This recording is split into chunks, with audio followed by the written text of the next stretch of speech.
Merci, Madame la Ministre. La parole est à Madame Claire Boucher.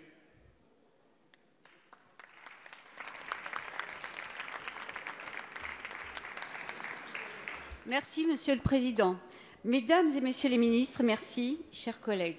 Je voudrais d'abord dire tout le plaisir et la fierté que j'ai de siéger aujourd'hui pour la première fois dans cette Assemblée. Bravo.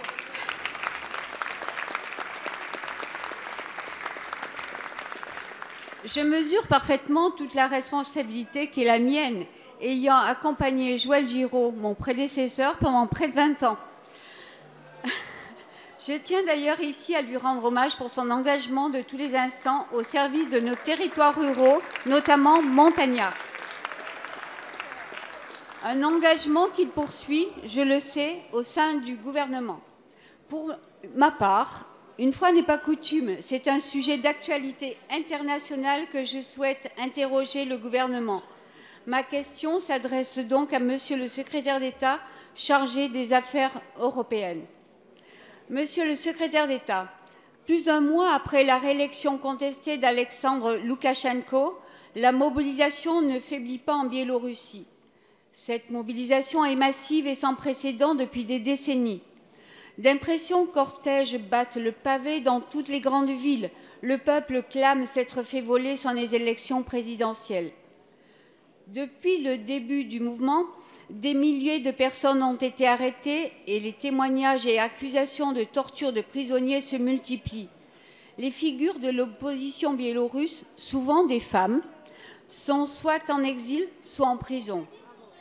Le président Loukachenko, au pouvoir depuis 1994, continue de refuser toute concession, exclut tout dialogue avec l'opposition et se tourne vers la Russie pour maintenir son régime. Monsieur le ministre, quelles actions sont engagées par la France et ses partenaires européens, comme ceux de l'OSCE, pour être mobilisés aux côtés des centaines de milliers de Biélorusses qui manifestent pacifiquement pour le respect de leurs droits, de leur liberté et de leur souveraineté? La France ne peut pas rester indifférente à cette terrible situation à seulement 1500 km de chez nous.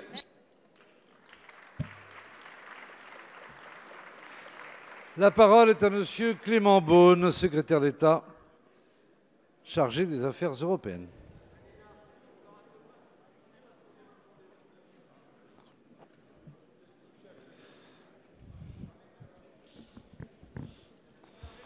Monsieur le Président, Mesdames et Messieurs les députés, Madame la députée Claire Boucher, je suis très heureux d'avoir l'honneur de répondre à votre première question au gouvernement et je profite ainsi pour saluer celles et ceux qui rejoignent ou reviennent dans cet hémicycle aujourd'hui.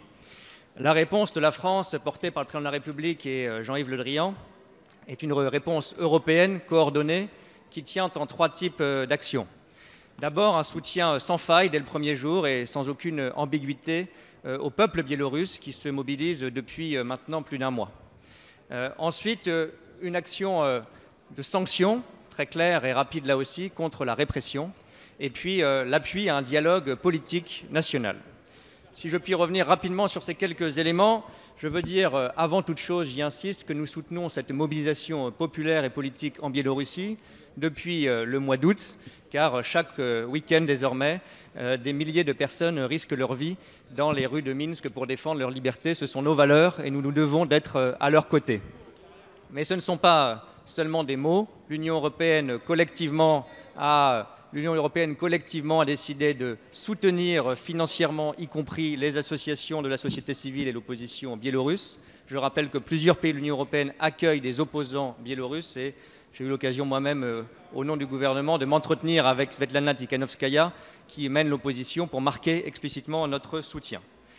Bien sûr, plus important encore, nous menons une politique de sanctions coordonnée au niveau européen. Là aussi, depuis le premier jour, la France le défend. Ces sanctions sont décidées, elles sont désignées, comme l'on dit, et elles seront appliquées dans les tout prochains jours pour cibler les responsables de cette répression et de cette oppression. Et puis valeurs européennes, je dirais. Et cette pression que mettent les Européens doit aussi s'incarner, déboucher dans un dialogue politique national. Et c'est pour ça, comme vous l'avez évoqué, que nous soutenons une médiation de l'OSCE. C'est autour de ces trois actions que l'Europe unie se mobilise en soutien à la démocratie en Biélorussie.